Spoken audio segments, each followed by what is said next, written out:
తెలుగు చలనచిత్ర పరిశ్రమలో ప్లాపెరుగని దర్శకునిగా పేరుగాంచిన అనిల్ రావిపూడి గురించి కొన్ని ఆసక్తికరమైన విషయాలు తెలుసుకుందాం. అనిల్ రావిపూడి దర్శకునిగా మారిన తరువాత ఆయన తీసిన 8 సినిమాలు సూపర్ హిట్ కావడం ఒక విశేషం అయితే, ఆయన తీసిన మెజారిటీ సినిమాలలో కథలు పోలీసు పాత్రల చుట్టూ తిరగడం మనం గమనించాలి. అనిల్ రావిపూడికి మొట్టమొదటి సినిమా పటాస్ సూపర్ హిట్గా నిలిచింది. హీరో కళ్యాణ్ రామ్, హీరో తండ్రి సాయి కుమార్ పెద్ద police officer.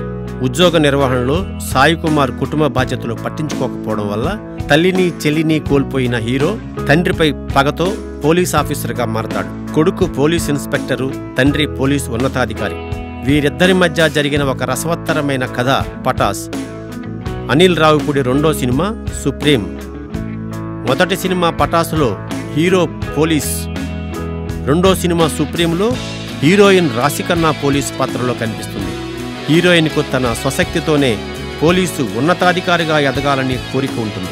Hero Sai Dharam Tej cab డ్రైవర్గా ఉంటాడు. వీరిద్దరి మధ్య పూర్తి స్థాయి కామెడీతో రొమాంటిక్ ఎంటర్టైనర్గా సూపర్ హిట్గా నిలిచిన సినిమానే సుప్రీం. అనిల్ రావిపూడి మూడో సినిమా కూడా పోలీస్ బ్యాక్గ్రౌండ్ ఎంచుకున్నాడు. ఈ సినిమాలో తల్లి రాధిక పోలీస్ అయితే కొడుకు రవితేజ బ్లైండ్. ఎలాగైనా కొడుకుని పోలీస్ చేయాలని తల్లి తాపత్రయపడుతుంది.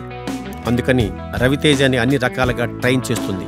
నా కొడుకు బ్లైండ్ కావచ్చు కానీ వెల్ ట్రైన్డ్ అనే పోలీసు కథాంశంతో తయారై రాజా ది గ్రేట్ అద్భుతమైన విజయాన్ని సాధించింది. అనిల్ రావిపూడి కథలో హ్యాట్రిక్ కొట్టాడు. Anil Ravipudi hit formula police బ్యాక్గ్రౌండ్తో భగవంత్ కేసరి అడవి బిడ్డ పోలీసు ఉద్యోగి అవినీతిని అక్రమదారులను అంతం చేసే పనిలో చివరికి పోలీసు ఉద్యోగం పోయి జైలు పాలవుతాడు. కుటుంబం అంతా కోల్పోతాడు. అక్కడ జైలర్ పరిచయం కావడంతో పూర్తిగా కొత్త జీవితాన్ని ప్రారంభిస్తాడు. జైలర్ కూతుర్ని తన కూతుర్నిగా పెంచుకుంటాడు. ఆడపిల్లంటే అబల కాదని సబల అని నిరూపించే పనిలో శ్రీలీలకు మంచి ట్రైనింగ్ ఇప్పిస్తాడు. ఆ ప్రయత్నంలో తన ప్రతీకారాన్ని తీర్చుకోవడమే ఈ కథాంశం.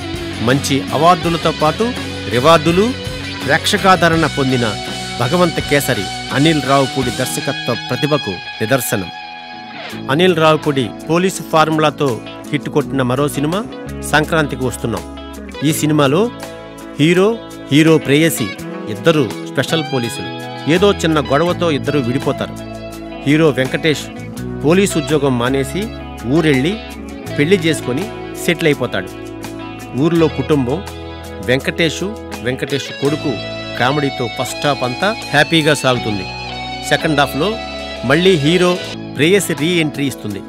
వెంకటేష్ భార్యతో, ప్రేయసితో ఇద్దరి మధ్య చివరి వరకు సరదాగా సాగిపోతూ మధ్యలో ఈ పోలీసు స్పెషల్ బాధ్యతలు స్వీకరించడం, దొండగులను పట్టుకోవడం కథ సుఖాంతం అవుతుంది.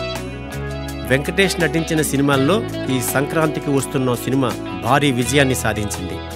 అనిల్ రావిపూడి దర్శకత్వం వహించిన F2 సినిమాలో ఫారిన్ పోలీసు సమక్షంలోనే సినిమా ప్రారంభమవుతుంది. F3 సినిమా సెకండ్ హాఫ్ అంతా పోలీసు ప్రోత్సాహంతోనే కథంతా నడుస్తుంది. ఇక సరిలేరు నీకెవ్వరు సినిమాలో మహేష్ బాబు ఆర్మీ ఆఫీసర్. ఇలా అనిల్ రావిపూడి ప్రతి సినిమాలోనూ పోలీసు పాత్రల ప్రమేయం మనం చూస్తూ ఉంటాం. అది అనిల్ రావిపూడి సెంటిమెంట్ అనుకోవచ్చు. ఈ అంచనా నిజమైతే అనిల్ రావిపూడి చిరంజీవి కాంబినేషన్లో వస్తున్న మన శంకర్ వరప్రసాద్ గారి సినిమాలో కూడా అనిల్ రావిపూడి తన హిట్ ఫార్ములాని కొనసాగిస్తాడని అనుకుందాం.